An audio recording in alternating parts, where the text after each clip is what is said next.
There's no getting around the fact that humans are sexual creatures, just like the birds and the bees. Let me tell you about the birds and the bees and the flowers and the trees.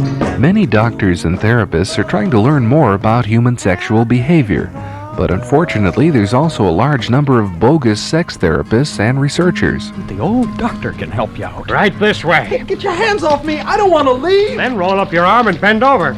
Working on a night move. A large gathering of doctors, religious leaders, researchers, and lawyers has struck a blow for legitimate sexual research and therapy by drawing up the first set of ethical guidelines for sex therapists and researchers.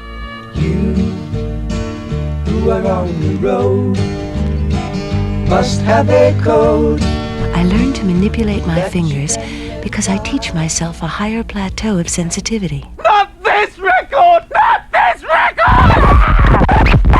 The Congress on Ethical Issues was held at the Reproductive Biology Research Foundation by the famed sex researchers Dr. William Masters and Virginia Johnson. We don't address ourselves just to the therapy, but rather to the sex educators, the sex researchers, anyone who addresses themselves primarily to human sexuality. My method is the result of 6 years' work here at the Institute, in which subjects were exposed over a prolonged fart. Period. Time. Sorry.